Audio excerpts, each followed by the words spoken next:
প্রিয় ছাত্ররা, আশা করি তোমরা সবাই ভালো আছো, নিরাপদে আছো এবং ঘরে অবস্থান করছো।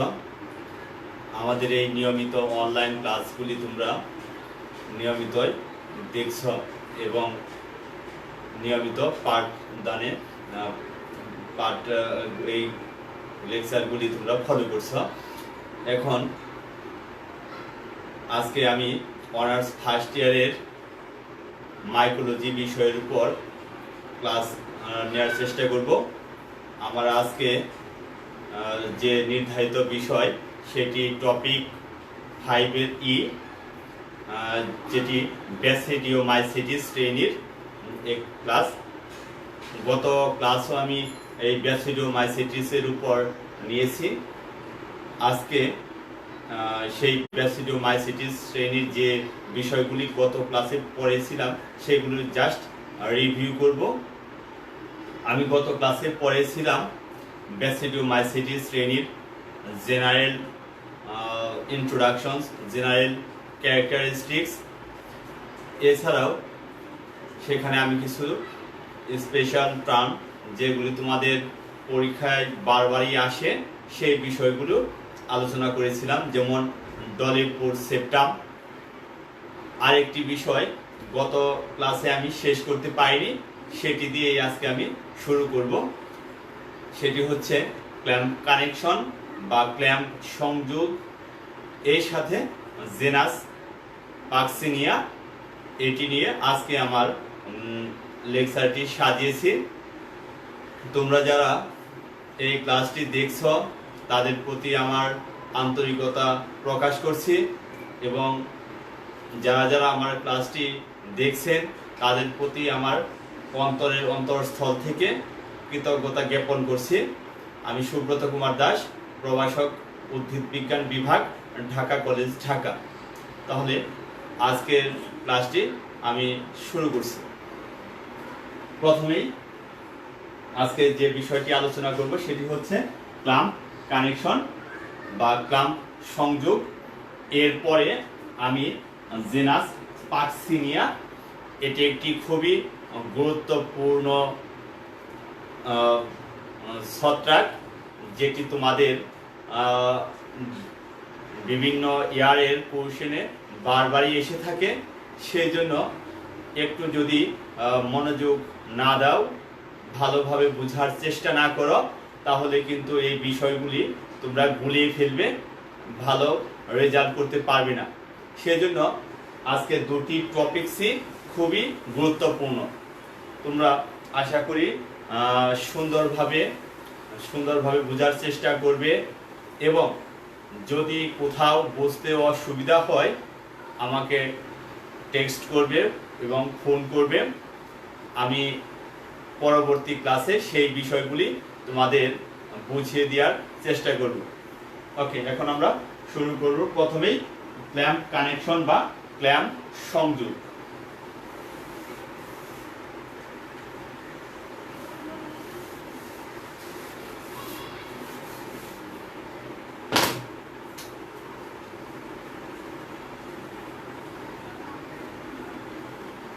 ক্ল্যাম্প কানেকশন বা ক্ল্যাম্প সংযোগ ব্যাসিডিওমাইসিটিস শ্রেণীর ডাইক্যারিওটিকের স্থানান্তর ঘটে। একই নিউক্লিয়াস রয়েছে, একটি নিউক্লিয়াস, দুটি নিউক্লিয়াস। তাহলে নিউক্লিয়াসকে আমি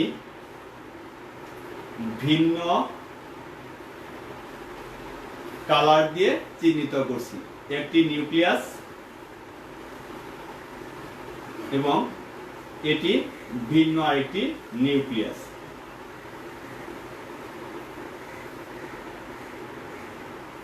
তাহলে একটি মাইসিলিয়ামের সেপ্টেট মাইসিলিয়ামের মধ্যে সেপ্টাম।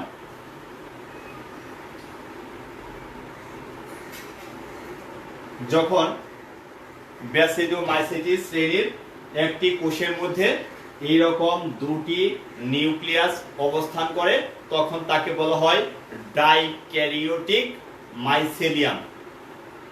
ডাই মানে দুই, ক্যারিয়ন মানে নিউক্লিয়াস, অর্থাৎ দুটি নিউক্লিয়াস একটি কোষের মধ্যে অবস্থান করেছে। এই ডাইক্যারিওটিক মাইসেলিয়ামের যখন বিভাজন ঘটে, কোষের বিভাজন ঘটে, তখন মাইসেলিয়ামের অগ্রভাগের যে হাইফি, সেই হাইফির দুটি নিউক্লিয়াসের মধ্যবর্তী স্থান, একটি নিউক্লিয়াস এখানে আরেকটি নিউক্লিয়াস, তো দুটি নিউক্লিয়াসের মধ্যবর্তী যে স্থান, সেই স্থানে এক ধরনের উপবৃদ্ধি সৃষ্টি হয়। তাহলে দেখা যায় কি রকম উপবৃদ্ধি সৃষ্টি হয়।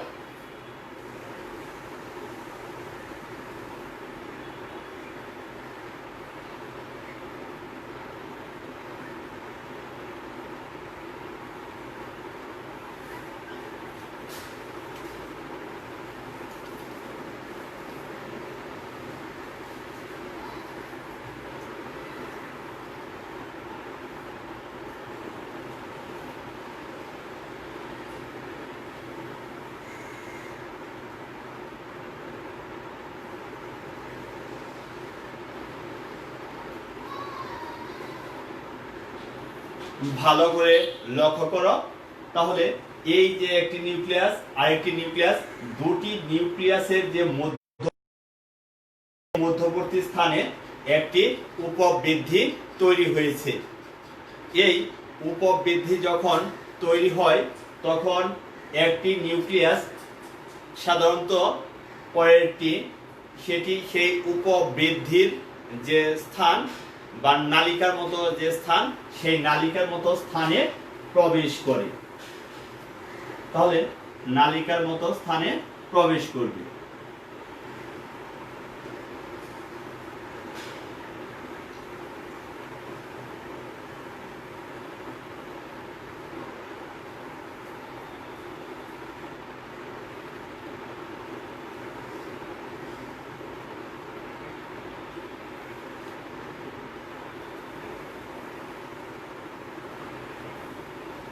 প্রিয় ছাত্ররা, তোমরা দেখতে পাচ্ছ যে এই নিউক্লিয়াসটি ছিল মাতৃকোষের ভিতর, সেই মাতৃকোষ হতে অপত্য যে একটি বা উপবৃদ্ধির সৃষ্টি হয়েছে, সেই উপবৃদ্ধির মধ্যে অবস্থান করেছে। এই উপবৃদ্ধিতে অবস্থান করার সময়ে উভয় নিউক্লিয়াস কোষ বিভাজন করবে এবং এখানে দুটি নিউক্লিয়াস রয়েছে, দুটি নিউক্লিয়াস থেকে চারটি নিউক্লিয়াসে পরিণত হবে। তো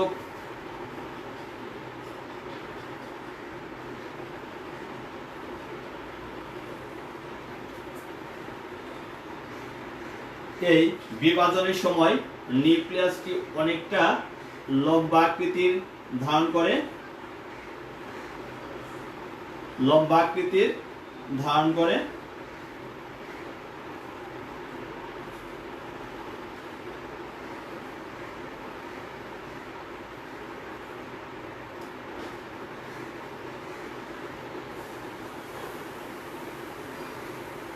তাহলে এই নিউক্লিয়াস দুটি একটু লম্বা আকৃতির ধারণ করে সাধারণত দুটি নিউক্লিয়াস থেকে চারটি নিউক্লিয়াসে পরিণত হবে।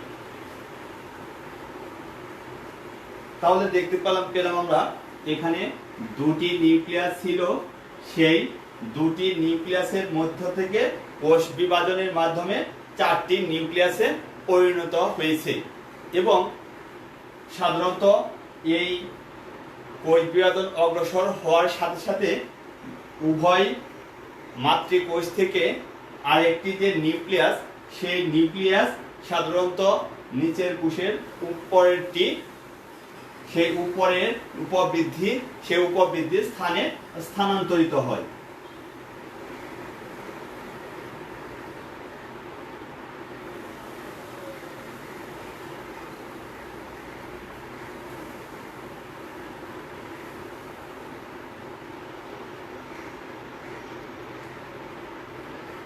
স্থানান্তরিত হলো।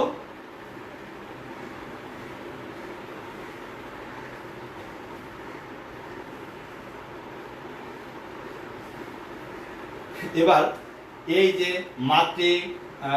মাতৃকোষ হতে যে একটি উপবৃদ্ধি সৃষ্টি হয়েছে, সেই উপবৃদ্ধিটি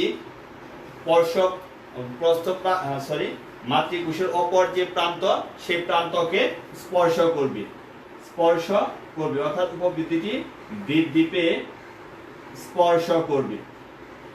এইভাবে যে সংযোগ আমরা দেখতে পাচ্ছি, একেই বলা হয় ক্লাম্প কানেকশন, একেই বলা হয় ক্লাম্প সংযোগ বা ক্লাম্প কানেকশন। এর পরবর্তীতে এই উপবৃদ্ধি এর গোড়ায় এবং মাতৃকোষের গোড়ার মধ্যে, উপবৃদ্ধির গোড়ার দিকে এবং মাতৃকোষের গোড়ার মধ্যে সেপ্টাম সৃষ্টি হবে এবং একটি ডাইক্যারিওটিক মাইসেলিয়ামের থেকে দুটি ডাইক্যারিওটিক মাইসেলিয়ামের কোষ সৃষ্টি হবে।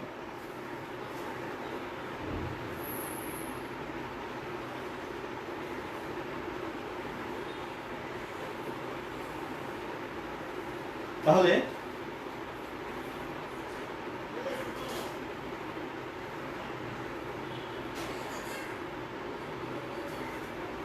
এইখানে একটি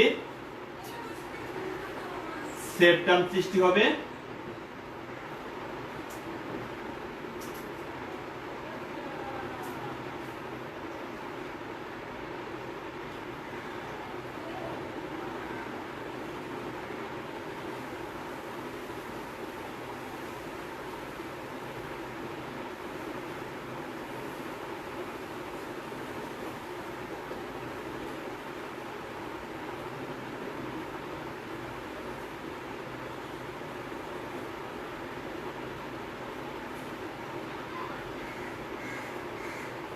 ক্ল্যাম্প কানেকশন।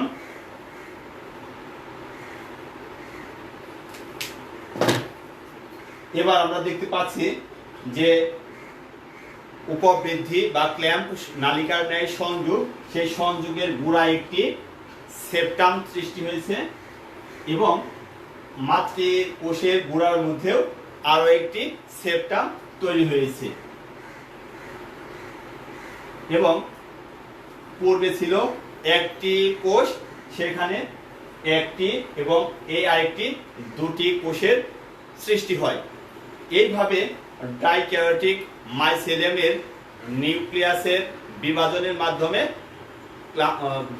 মাধ্যমে ক্লাম্প সংযোগ সৃষ্টি হয় এবং মাইসেলিয়ামের কোষটি বিভাজিত হয়। এটি হচ্ছে একটি ক্লাম্প কানেকশন। এই ক্লাম্প কানেকশন বা ক্লাম্প সংযোগ ব্যাসিডিওমাইসিটিস শ্রেণীর ছত্রাকের এটি একটি বিশেষ শনাক্তকারী বৈশিষ্ট্য বলা যেতে পারে। তাহলে তোমরা অবশ্যই এই বিষয়টি ভালো করে দেখবে এবং তোমরা লক্ষ্য করো, আমি আবারও বলছি, এইখানে ছিল একটি কোষ, সেখান থেকে দুটি কোষ তৈরি হলো, অর্থাৎ ডাইক্যারিওটিক মাইসেলিয়ামের বিভাজন হয়ে গেল। একে বলা হয় ক্লাম্প কানেকশন। তোমরা পরীক্ষায় আসলে অবশ্যই চিত্র দিতে হবে এবং চিত্রের মধ্যে এই লেবেলিংগুলি স্পষ্ট করে উল্লেখ করতে হবে। তারপর আমরা চলে যাব পরবর্তী যে জেনাস পাক্সিনিয়া, সেই পাক্সিনিয়া বিষয়টির উপর আমরা আলোচনা করব।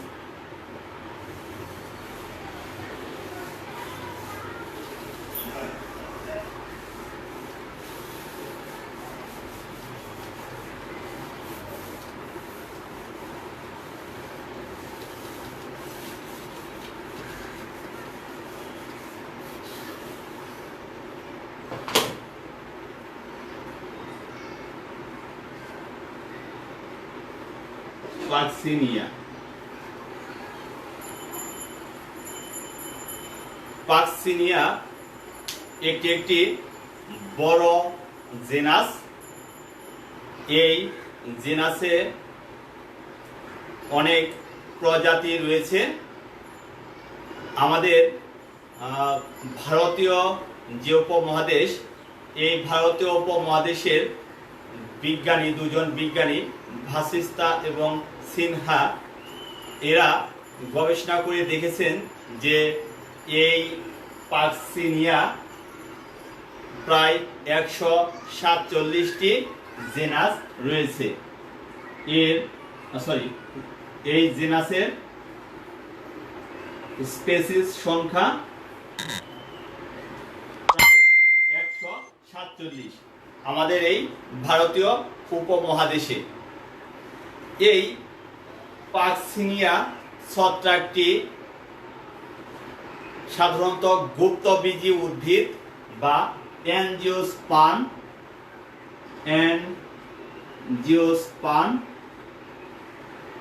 এর মধ্যে রোগ সৃষ্টি করে থাকে। এই রোগকে বলা হয়ে থাকে রাস্ট ডিজিজ সৃষ্টি করে থাকে। সেই জন্য এই পাকসিনিয়া ছত্রাককে সাধারণত রাস্ট ছত্রাকও বলা হয়ে থাকে। এই জন্য একে আমরা কি বলতে পারি? রাস্ট ফাঞ্জিও আমরা বলে থাকি। এই ছত্রাক সাধারণত বাধ্যতামূলক পরজীবী, অর্থাৎ অব্লিগেট প্যারাসাইট। এই ছত্রাকগুলি বাধ্যতামূলক পরজীবী হিসেবে থাকে।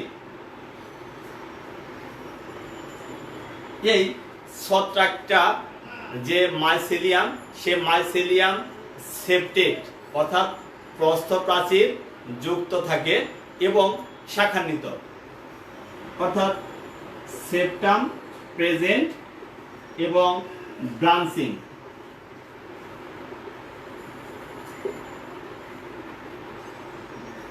এই ছত্রাকগুলি যে সমস্ত উদ্ভিদের রোগ সৃষ্টি করে তার মধ্যে প্রধান রয়েছে হুইট বা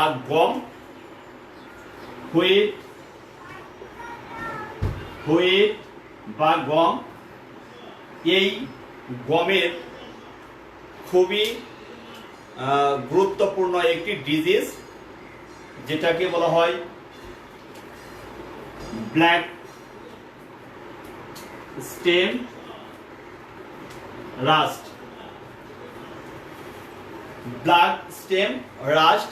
ডিজিজ সৃষ্টি করে। এই ব্ল্যাক স্টেম রাস্ট ডিজিজ সৃষ্টির মাধ্যমে এই গমের ফলনটি ব্যাপক হারে কমে দিতে পারে। এই হচ্ছে পাকসিনিয়ার মোটামুটি আলোচনা। এছাড়াও কিছু স্পেশাল ক্যারেক্টারিস্টিক রয়েছে, সেগুলি এখন আমি বলবো। তাহলে এরা অ্যাঞ্জিওস্পার্ম বা গুপ্তবীজী উদ্ভিদের বা ঘাস জাতীয় উদ্ভিদের, স্পেশালি হুইটের রোগ সৃষ্টি করে থাকে। এরা অব্লিগেট প্যারাসাইট। এই ছত্রাকগুলি সেপ্টাম রয়েছে, প্রস্থপ্রাচীর রয়েছে এবং ব্রাঞ্চিং। এই ছত্রাকগুলি সাধারণত হেটেরোসিয়াস পলিমরফিক, অর্থাৎ এদের জীবন চক্রে একাধিক ধরনের স্পোর বা রেণু সৃষ্টি হয়ে থাকে। সেই জন্য এদেরকে বলা হয় হেটেরোসিয়াস পলিমরফিক। হেটেরোসিয়াস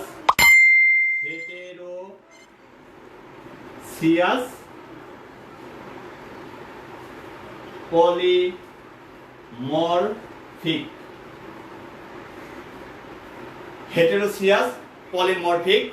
অর্থাৎ এরা জীবন চক্রে একাধিক ধরনের স্পোর বা রেণু সৃষ্টি করে থাকে, তাই এদেরকে বলা হয় হেটেরোসিয়াস পলিমরফিক ফাঞ্জি। আবার কোন প্রজাতি রয়েছে যারা একটি মাত্র উদ্ভিদ প্রজাতি বা একটি মাত্র উদ্ভিদ অথবা একই প্রজাতিভুক্ত উদ্ভিদের মধ্যে তাদের জীবন চক্র সম্পূর্ণ করতে পারে। তাদেরকে বলা হয় অটোসিয়াস।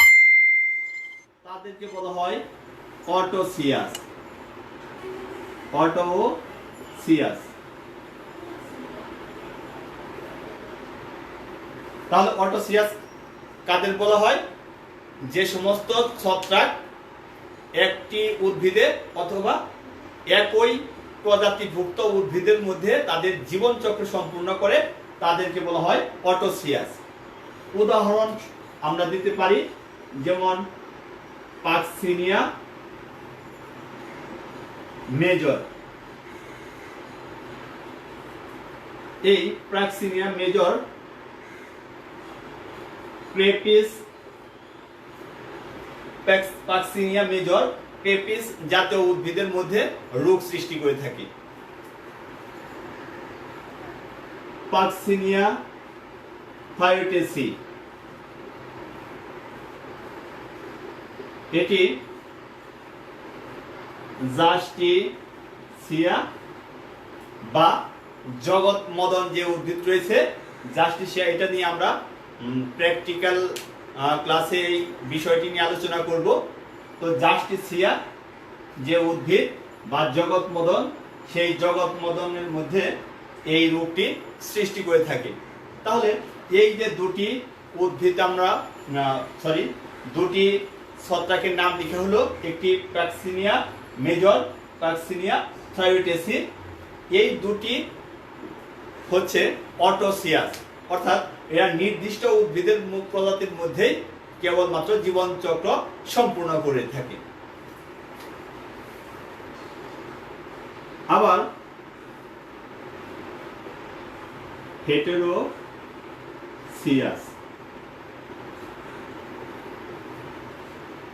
যদি এই পাক্সিনিয়া তার জীবন চক্র সম্পূর্ণ করতে ভিন্ন দুটি বা একাধিক উদ্ভিদের প্রয়োজন হয় তাকে বলা হয় হেটেরোসিয়াস। যেমন পাক্সিনিয়া গ্রামিনিস,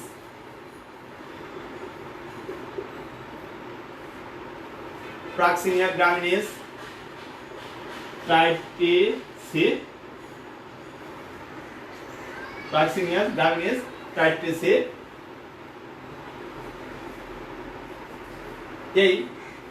এই পাক্সিনিয়া গ্রামিনিস ট্রাইটিসি এটি সাধারণত রোগ সৃষ্টির জন্য দুটি ভিন্ন পোষকের প্রয়োজন হয়। পোষককে বলা হয় হোস্ট। দুটি ভিন্ন পোষকের প্রয়োজন হয়। একটি পোষক প্রাইমারি পোষক, একটি প্রাইমারি পোষক, আর একটি থাকে সেকেন্ডারি পোষক, সেকেন্ডারি হোস্ট। তাহলে এই যে দুটি হোস্টের প্রয়োজন হচ্ছে, এছাড়া আরো যদি হোস্টের প্রয়োজন হয় বা উদ্ভিদের মধ্যে তাদের জীবন চক্র সম্পূর্ণ করে সেই ধরনের ছত্রাককে বলা হয় হেটেরোসিয়াস। তাহলে আমরা হেটেরোসিয়াস যে ছত্রাক সেটি হচ্ছে পাক্সিনিয়া গ্রামিনিস ট্রাইটিসি। এর প্রাইমারি হোস্ট হুইট বা গম এবং সেকেন্ডারি হোস্ট হচ্ছে বারবেরি। যেহেতু এই সমস্ত ছত্রাক, যেমন পাক্সিনিয়া গ্রামিনিস, এই সমস্ত ছত্রাক তাদের জীবন চক্র সম্পূর্ণ করতে একাধিক উদ্ভিদের প্রয়োজন হয়, সেই জন্য এই সমস্ত ছত্রাককে হেটেরোসিজমও বলা হয়। তাহলে একে আমরা হেটেরোসিজম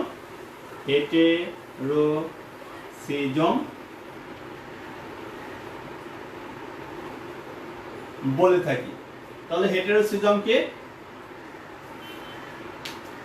যাদের দুটি বা একাধিক হোস্টের প্রয়োজন হয় তাদেরকে বলা হয় হেটেরোসিয়াস। এই পদ্ধতিকে বলা হয় হেটেরোসিজম।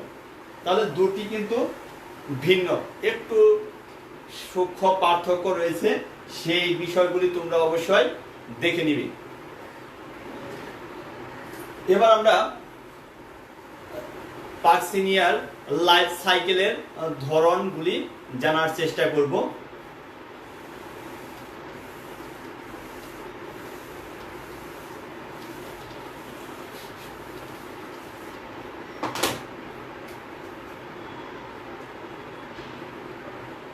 Types of Parksinia.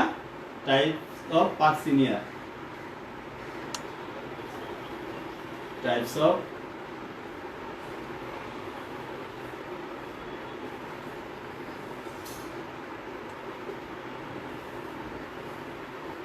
পাকসিনিয়ার life cycle. সাধারণত পাকসিনিয়া দুটি লাইফ সাইকেল সম্পূর্ণ করে থাকে। একটি ধরনকে বলা হয় মনোসাইক্লিক,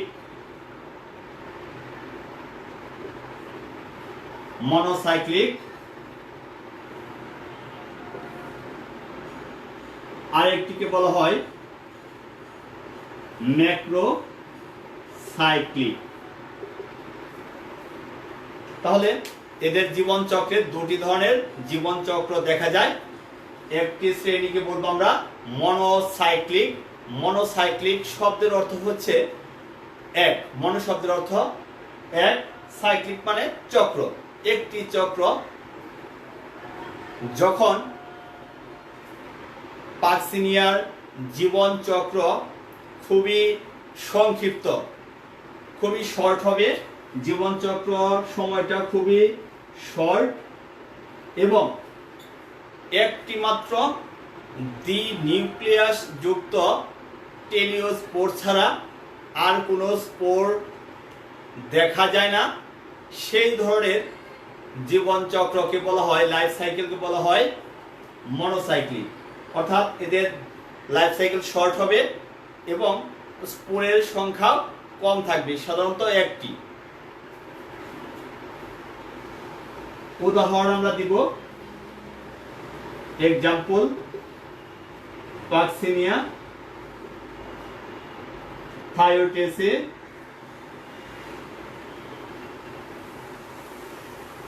এই পাকসিনিয়া থায়োটেসে ছত্রাকের মধ্যে যে লাইফ সাইকেল দেখা যায় তাকে বলা হয় মনোসাইক্লিক। অর্থাৎ এদের লাইফ সাইকেলটা হবে শর্ট এবং একটি মাত্র দ্বি নিউক্লিয়াস যুক্ত টেলিওস্পোর ছাড়া অন্য কোনো স্পোর দেখা যায় না। এরপরে আসো macrocyclic life cycle. Macrocyclic life সাইকেলে এই মনোসাইক্লিকের চেয়ে বিপরীত, অর্থাৎ এদের লাইফ সাইকেলটা হবে লং, লাইফ সাইকেল লং হবে, দীর্ঘকৃতির হবে, দীর্ঘায়ী হবে এবং এদের মধ্যে অসংখ্য, সাধারণত পাকসিনিয়া গ্রামিনিসে 5 ধরনের স্পোর দেখা যায়। তাহলে এদের স্পোরের সংখ্যাও হবে অসংখ্য। সেই ধরনের লাইফ সাইকেলকে বলা হয় ম্যাক্রোসাইক্লিক লাইফ সাইকেল। তাহলে আমরা দেখতে পেলাম পাকসিনিয়ার লাইফ সাইকেলের দুটি ধরন রয়েছে, একটি মনোসাইক্লিক আর একটি ম্যাক্রোসাইক্লিক। এক্সাম্পল, পাকসিনিয়া গ্রামিনিস এই ছত্রাকটি ম্যাক্রোসাইক্লিক লাইফ সাইকেল লক্ষ্য করা যায়।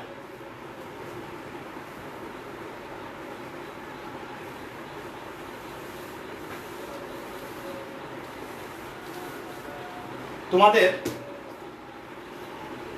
একটি বিষয় স্পষ্ট করে বলে দিতে চাই, পরীক্ষার খাতায় যখন আমরা মূল্যায়ন করি তখন দেখি তোমরা বৈজ্ঞানিক নামগুলি সঠিকভাবে লিখতে পারো না। তোমরা অবশ্যই বৈজ্ঞানিক নাম শুদ্ধভাবে লিখবে। হাতে লিখলে অবশ্যই জেনাস এবং স্পেসিসের ক্ষেত্রে নিচে পৃথক পৃথক আন্ডারলাইন করতে হবে এই বিষয়টি তোমরা প্রায়ই ভুলে যাও। আশা করি তোমরা যখন এক্সাম্পল দিবে এই বিষয়টা সব সময় মাথায় রাখবে। সায়েন্টিফিক নেম লেখার যে নিয়ম, সেই নিয়মটি আমাদের অবশ্যই ফলো করতে হবে। যদি আমরা সায়েন্টিফিক নেম বা বৈজ্ঞানিক নাম লিখতে ভুল করি, সেক্ষেত্রে আমাদের পরীক্ষার যে এক্সপেক্টেড নাম্বার আমরা করতে পারি না, ভালো মার্ক আমরা আশা করতে পারি না, কারণ সেখানে মার্ক কাটা যাবে।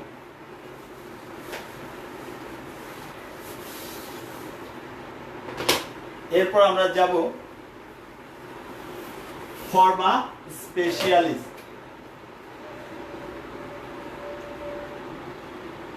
ফর্মা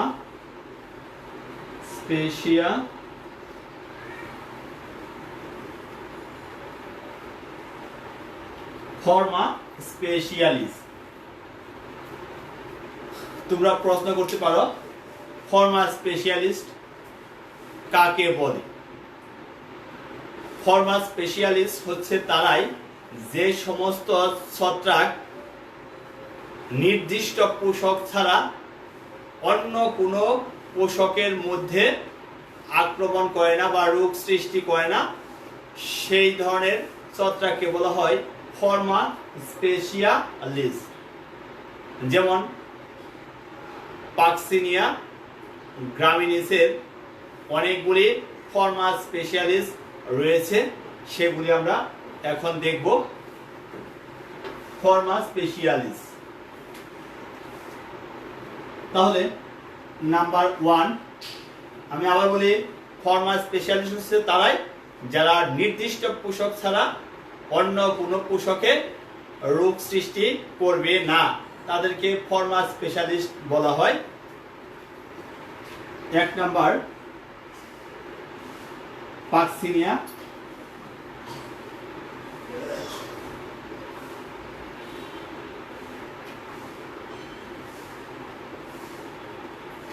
গ্রামিনিস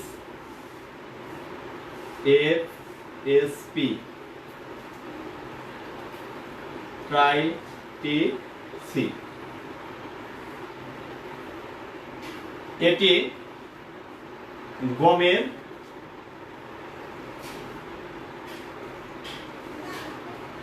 ব্ল্যাক স্টেম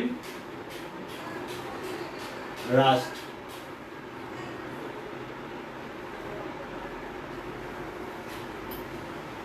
তো ফর্মা স্পেশালিস্ট লেখার নিয়ম রয়েছে, তাহলে পাক্সিনিয়া গ্রামিনিস, এফএ ফর্মা, এসপি স্পেশালিস্ট, তারপরে যে প্রজাতি সে প্রজাতি ট্রাইটিসি মানে গমের, এইভাবে আমাদের লিখতে হবে।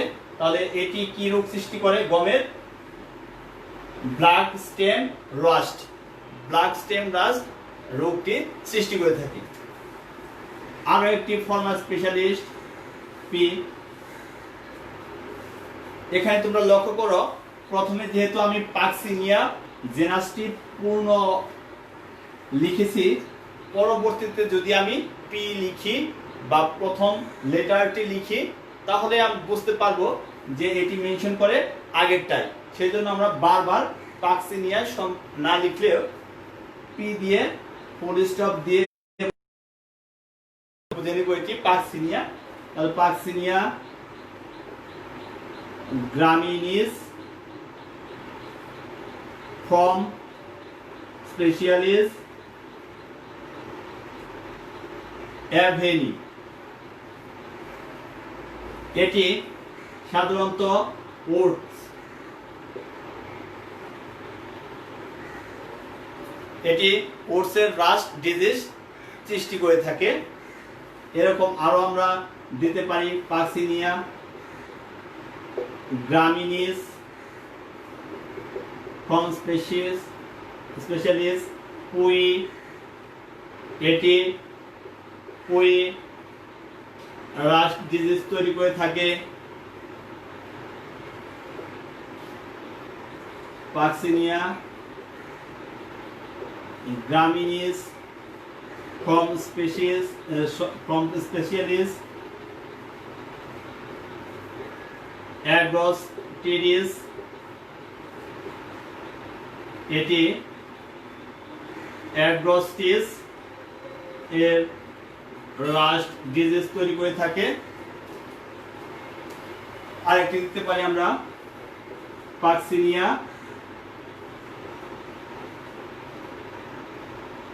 গ্রামিনিস from Specialis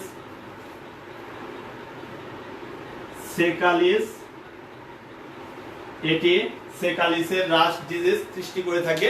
তাহলে আমরা দেখতে পেলাম অনেকগুলি ফ্রম স্পেশালিস ছত্রাকের উদাহরণ, যারা শুধুমাত্র নির্দিষ্ট হোস্টকেই আক্রমণ করে থাকে এবং রোগ সৃষ্টি করে থাকে। যেমন পাক্সিনিয়া গ্রামিনিস সি, গমের ব্ল্যাক স্টেম, এখানে কারেকশন হবে, স্টেম হবে, স্টেম, হুইট ব্ল্যাক স্টেম রাশ সৃষ্টি করে থাকে। গ্রামিনিস অ্যাভেনি উডসের রাশ ডিজিজ সৃষ্টি করে, পুই রাশ disease. Puccinia গ্রামিনিস from সোসালিস অ্যাগ্রোস্টিসের rush disease সৃষ্টি করে থাকে। পাক্সিনিয়া গ্রামিনিস ফ্রম স্পেশালিস সেকালিস বা রায়ের রাশ ডিজিজ সৃষ্টি করে। এই জন্য এই সমস্ত ছত্রাককে বলা হয় ফর্মা স্পেশালিস। তাহলে তোমরা দেখতে পেলে ফর্মা স্পেশালিস কি। এই পাক্সিনিয়া ছত্রাকটি সাধারণত যে ব্ল্যাক স্টেম রাস্ট রোগ সৃষ্টি করে গমের ব্যাপক ক্ষয়ক্ষতি করে থাকে। এটি আমেরিকা এবং কানাডায় ব্যাপকভাবে দেখা যায় এবং সেখানে গমের ক্ষয়ক্ষতি করে আর্থিক বিপর্যয় নিয়ে এসে থাকে। সাধারণত এটি একটি অব্লিগেট প্যারাসাইট। যদিও এটি অব্লিগেট প্যারাসাইট, কিন্তু একে আধুনা আবাদ পদ্ধতিতেও জন্মানো যায়। আধুনা আবাদ মাধ্যমেও জন্মানো যায় বলে একে ইকোলজিক্যাল অব্লিগেট প্যারাসাইট বলা হয়ে থাকে। Ecological obligate Parasite. তাহলে অব্লিগেট প্যারাসাইটকে, এরা হচ্ছে নির্দিষ্ট পোষককে আক্রমণ করবে, তাদেরকে বলা হয় অব্লিগেট প্যারাসাইট। যেহেতু এদেরকে আবাদ মাধ্যমে কালচার মিডিয়ামে চাষ করা যায়, সেই জন্য একে আমরা ইকোলজিক্যাল অব্লিগেট প্যারাসাইট হিসেবেও চিহ্নিত করতে পারি। এখন আমরা পাক্সিনিয়ার যে গঠন, সেই সোমাটিক স্ট্রাকচার নিয়ে আলোচনা করব। সোমাটিক স্ট্রাকচার, দৈহিক গঠন। আমরা সাধারণত দেখেছি পাক্সিনিয়া রাস্ট ডিজিজ বা কালো মরিচা রোগ সৃষ্টি করে থাকে। সেই কালো মরিচা রোগ সৃষ্টির যে ছত্রাক, তার চিত্রটি আলোচনা করার চেষ্টা করব।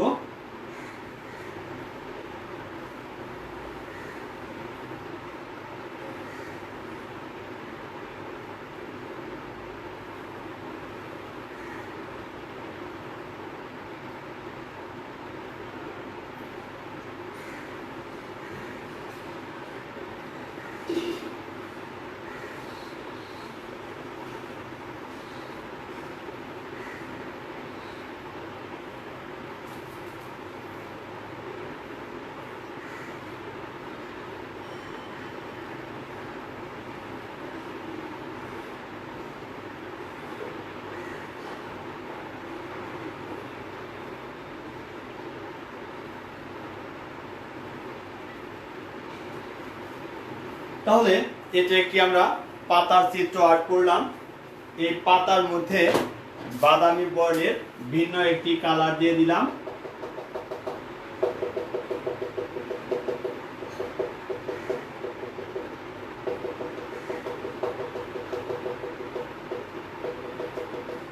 ভিন্ন একটি কালার দিয়ে দিলাম বোঝার জন্য। তাহলে এই লিপের মধ্যে যে উপবৃদ্ধি দেখা যায় মরিচের মতো, সেগুলি রাস্ট ডিজিজ নামে পরিচিত।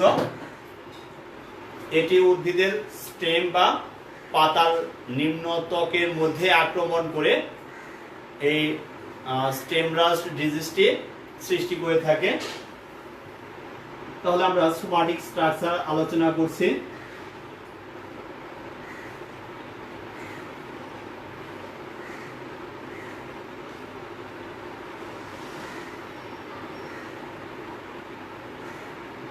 তোমরা সবাই খাতার মধ্যে আমার সাথে সাথে এই চিত্রগুলি অঙ্কন করার চেষ্টা করবে।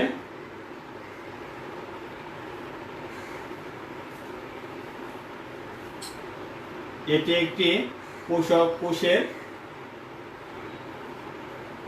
আপার এপিডার্মিস।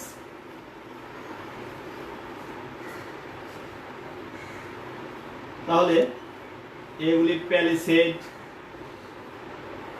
কোষ,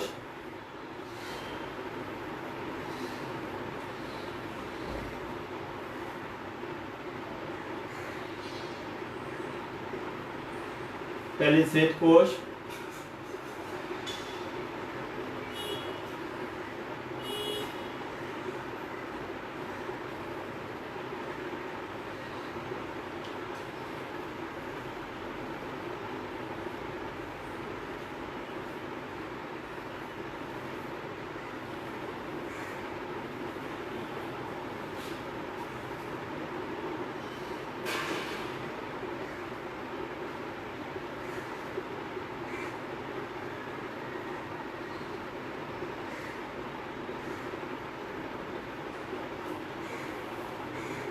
এগুলি স্পঞ্জি প্যারেনকাইমা।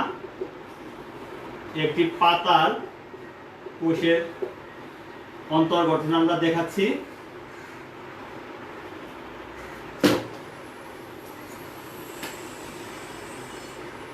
এখান থেকে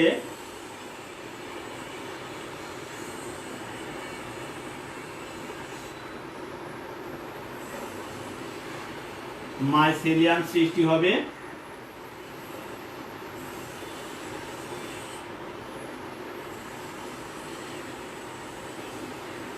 মাইসেলিয়ামের অগ্রভাগে দ্বি নিউক্লিয়াস যুক্ত টেলিওস্পোর,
এখন আমরা যে চিত্রটি আর্ট করলাম এটি হচ্ছে এপিডার্মিস।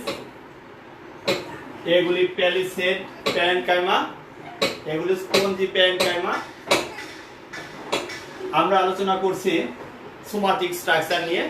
পার্সিনিয়ার একটি কোষের বা হোস্টের অন্তঃকোষীয় যে অবকাশ ইন্ট্রাসেলুলার স্পেস, সেই ইন্ট্রাসেলুলার স্পেসের মধ্যে অবস্থান করে এবং এরা হস্টোরিয়া সৃষ্টি করে সেই হস্টেলের মাধ্যমে খাদ্য শোষণ করে নেয়। এদের যে মাইসেলিয়াম সেটা হবে সেপ্টেট এবং ব্রাঞ্চিং। এক্ষেত্রে একটি বিষয় লক্ষ্য করা যায়, যেহেতু এটি ব্যাসিডিওমাইসিটিস শ্রেণীর ছত্রাক, সেই ব্যাসিডিওমাইসিটিস শ্রেণীর ছত্রাকের গুরুত্বপূর্ণ দুটি বৈশিষ্ট্য রয়েছে। একটি হচ্ছে এদের প্রস্থপ্রাচীর সৃষ্টি হবে এবং প্রস্থপ্রাচীরের মধ্যে ডলিপোর সেপ্টাম দেখা যায়। ডলিপোর সেপ্টাম। আর একটি হচ্ছে ক্ল্যাম্প কানেকশন। Clamp connection. এই দুটি ডলিপোর সেপ্টাম এবং ক্ল্যাম্প কানেকশন এই পাকসিনিয়ার মধ্যে লক্ষ্য করা যায় না। তাহলে আমরা সহজেই এর সোমাটিক স্ট্রাকচারটি বর্ণনা করতে পারি। এটি ইন্টারসেলুলার যে স্পেস, সেই ইন্টারসেলুলার স্পেসে অবস্থান করবে। মাইসেলিয়ামটি সেপ্টেট এবং ব্রাঞ্চিং হবে। মাইসেলিয়াম থেকে অসংখ্য স্পোর বা টেলিওস্পোর বের হয়ে থাকে। এই স্পোরগুলি আর ভিন্ন রকমের স্পোর হয়ে থাকে, প্রায় 5 ধরনের স্পোর, সেটি আমরা পরবর্তীতে আলোচনা করব। এখন আমি দেখেছি টেলিওস্পোর। এটি দ্বি নিউক্লিয়াস যুক্ত একটা দুইটা। এটি যে পোষক কোষের, সে পোষক কোষকে ত্বককে বিদীর্ণ করে বাইরে বের হয়ে আসে। বাইরে বের হয়ে এসে কালো মরিচার রোগ সৃষ্টি করে থাকে। সেই জন্য একে বলা হয় ব্লাড স্টেম রাস্ট ডিজিজ।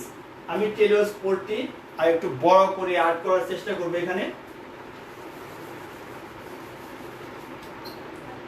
টেলিওস্পোরটি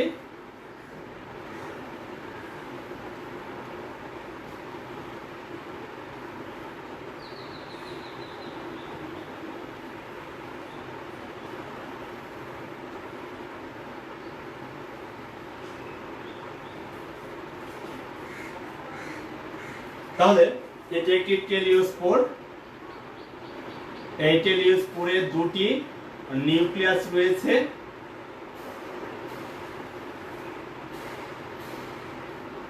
টেলিওস্পোর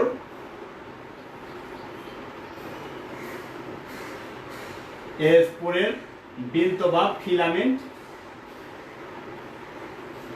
আর এটি বেসমেন্ট পাদকোষ।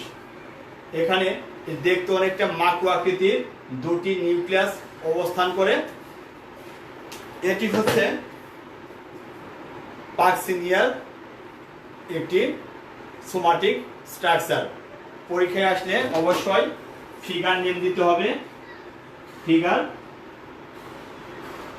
পাকসিনিয়া।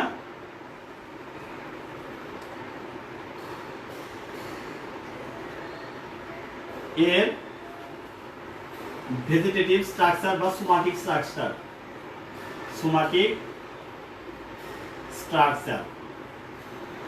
ছোট হয়ে গেছে পাকসিনিয়া সোমাটিক স্ট্রাকচার। এখন আমরা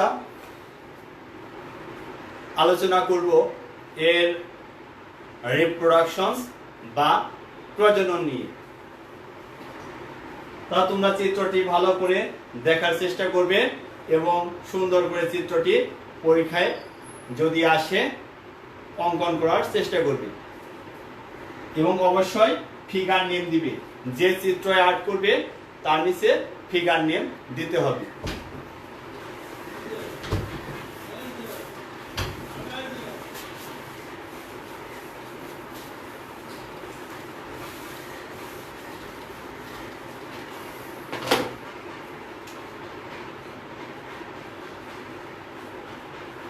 রিপ্রোডাকশন বা প্রজনন।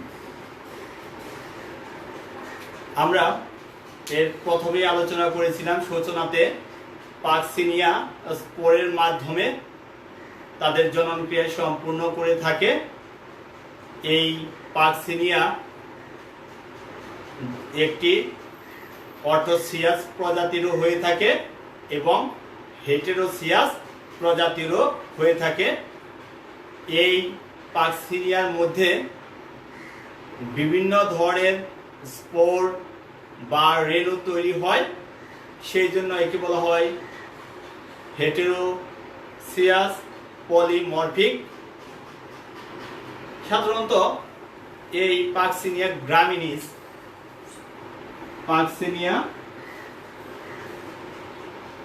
গ্রামিনিস এই প্রজাতিটির মধ্যে 5 রকমের স্পোর তৈরি হয়ে থাকে।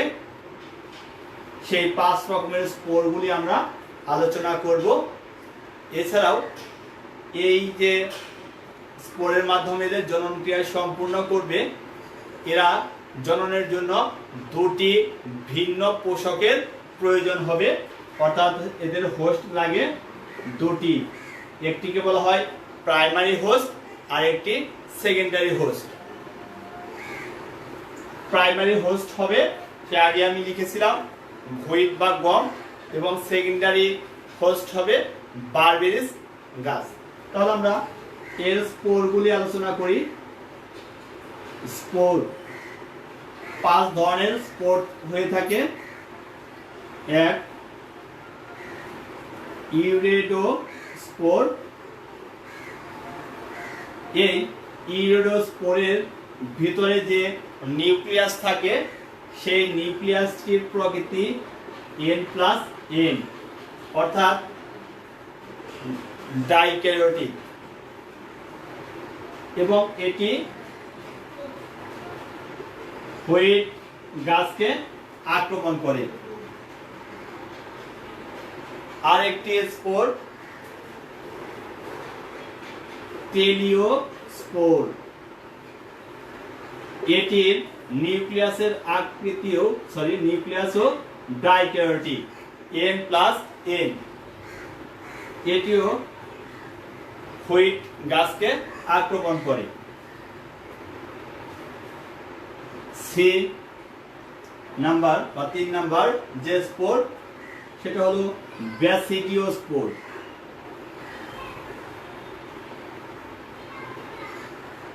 এই ব্যাসিডিওস্পোর সাধারণত হ্যাপ্লয়েড। এটি হুইটকে আক্রমণ করবে, অথবা এটি ইন্ডিপেন্ডেন্ট।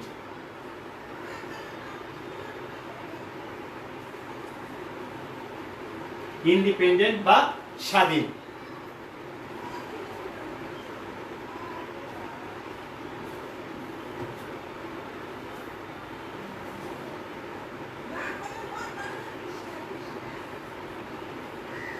পিকনিডিওস্পোর। এটির নিউক্লিয়াসের হবে হ্যাপ্লয়েড। এটি যে উদ্ভিদকে আক্রমণ করবে সেটি হচ্ছে বারবেলিস। এবং লাস্ট যে স্পোরটি দেখা যায়, অ্যাসিওস্পোর। এই অ্যাসিওস্পোর আবার ডিপ্লয়েড বা ডাইক্যারিওটিক। এটিও বারবেলিস প্লান্টকে আক্রমণ করে। তাহলে আমরা যে 5 ধরনের স্পোর দেখা যায়, সেই স্পোরগুলি লিখে ফেলাম। একটি হচ্ছে ইরিডোস্পোর, যেখানে নিউক্লিয়াসের 2টি নিউক্লিয়াস থাকবে, আক্রমণ করবে হুইট বা গম গাছকে। টেলিওস্পোর, এর নিউক্লিয়াস 2টি, ডাইক্যারিওটিক, হুইট গাছকে আক্রমণ করবে। এই 2টিকে বলা হয়, এই 2টি স্পোর সাধারণত প্রাইমারি হোস্ট। এই গাছটি হচ্ছে প্রাইমারি হোস্ট। প্রাইমারি হোস্ট কেন বলা হয়? সাধারণত যে পোষকের মধ্যে এই টেলিওস্পোরটি উৎপন্ন হতে দেখা যায়, সেই ধরনের হোস্টকে বলা হয় প্রাইমারি হোস্ট। সেই অর্থে টেলিওস্পোর স্পোরটি একটি হুইটের মধ্যে টেলিওস্পোর সৃষ্টি হয়, সেই জন্য এই হুইট গাছটি হবে প্রাইমারি হোস্ট। এরপরে ব্যাসিডিওস্পোর, যেখানে নিউক্লিয়াস হ্যাপ্লয়েড এন সংখ্যক থাকবে, হুইট অথবা এটি স্বাধীন। পিকিডিওস্পোর, এখানে নিউক্লিয়াসের অবস্থা এন, বারবেরিস গাছ, এবং এটি হবে সেকেন্ডারি হোস্ট।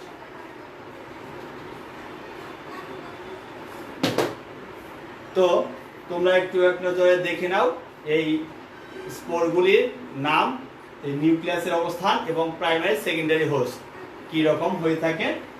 আমরা পরবর্তী যে ক্লাস, সেই পরবর্তী ক্লাসে এই স্পোরগুলি নিয়ে আলোচনা করব এবং লাইফ সাইকেল নিয়ে আলোচনা করার চেষ্টা করব যদি সময় থাকে।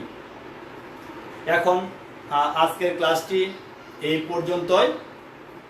আমি আবারও বলছি, কোথাও যদি সমস্যা থাকে প্লিজ আমাকে টেক্সট করবে, আমি নেক্সট ক্লাসে সেগুলি সমাধান করার চেষ্টা করব। এই পাকসিনিয়া চ্যাপ্টারটি তোমাদের জন্য খুবই গুরুত্বপূর্ণ, তাই ভালোভাবে বোঝার চেষ্টা করতে হবে।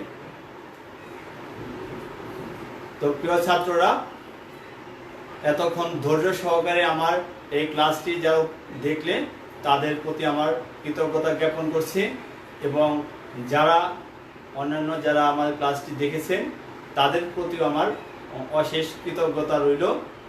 আপনারা সবাই আমার জন্য আশীর্বাদ করবেন এবং সবার জন্য আশীর্বাদ করবেন যেন সবাই ভালো থাকে। আমরা একটু দুর্যোগের মধ্য দিয়ে যাচ্ছি, সেটি খুব দ্রুতই কেটে যায়।